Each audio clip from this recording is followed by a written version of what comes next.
Quem foi Camisa de Couro?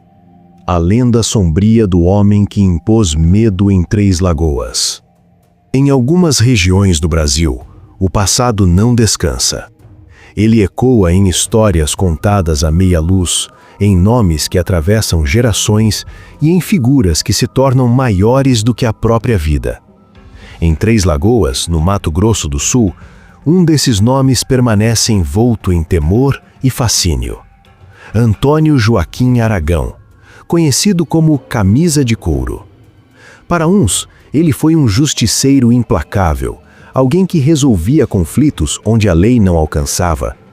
Para outros, um homem frio, movido pela violência e pelo lucro, responsável por uma sequência de mortes que marcou profundamente a cidade. Décadas depois de sua morte, sua história continua viva, cercada de mistérios, versões contraditórias e uma aura quase mítica. Esta é a trajetória de um homem que viveu pelas armas, construiu sua própria reputação pelo medo e encontrou um fim tão violento quanto a vida que escolheu levar. Antônio Joaquim Aragão nasceu em setembro de 1934, no pequeno povoado de Lagoa Redonda, em Sergipe. Cresceu em um ambiente rural duro, marcado por disputas de terra, rivalidades familiares e uma presença constante da força bruta como forma de resolver conflitos. Desde cedo, aprendeu que sobreviver exigia atenção constante e muitas vezes o domínio das armas. Ainda jovem, Aragão se familiarizou com revólveres e espingardas, não apenas como instrumentos de defesa, mas como ferramentas de trabalho.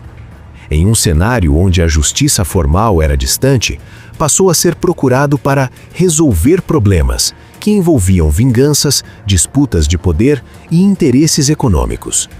Assim, iniciou sua trajetória como pistoleiro, cruzando diferentes regiões e acumulando fama por sua eficiência e frieza. Foi em Três Lagoas que sua história ganhou contornos definitivos.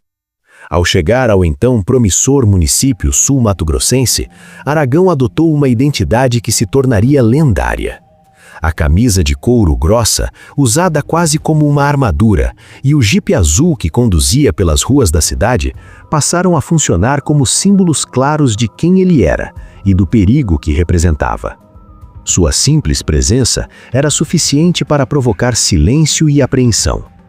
A camisa não era apenas vestimenta, servia como proteção improvisada e, ao mesmo tempo, como marca registrada. O jipe azul, sempre associado às suas aparições, tornou-se um aviso visual. Quando o veículo surgia, muitos sabiam que algo grave estava prestes a acontecer.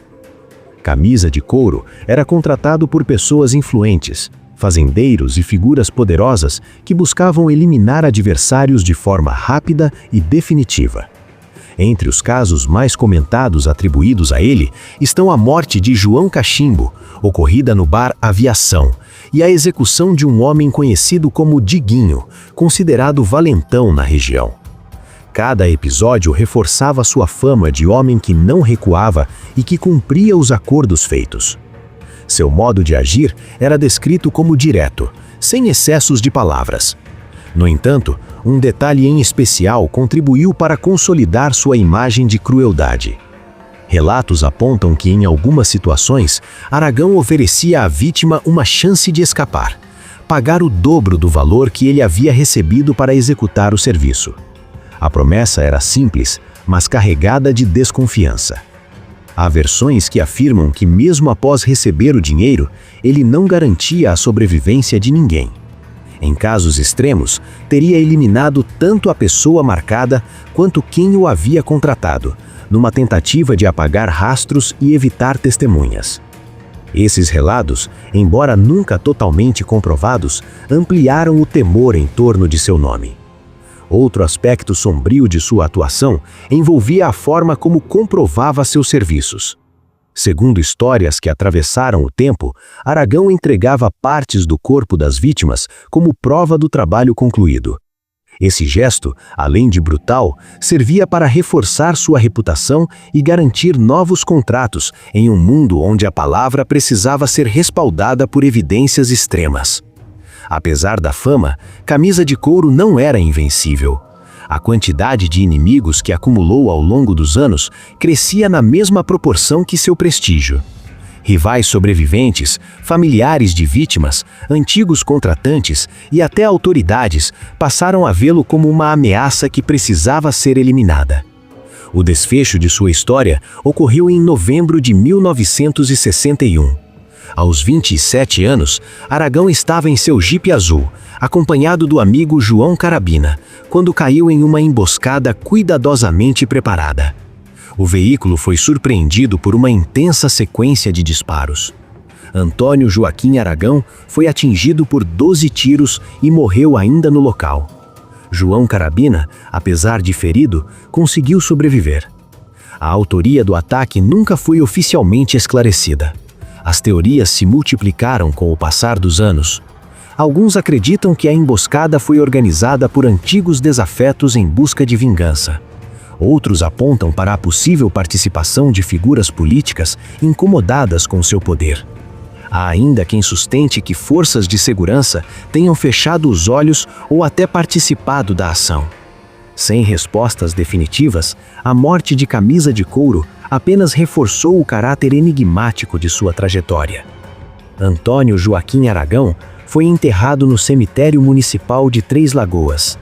O que poderia ter sido apenas o fim de uma vida marcada pela violência, acabou se transformando no início de uma lenda.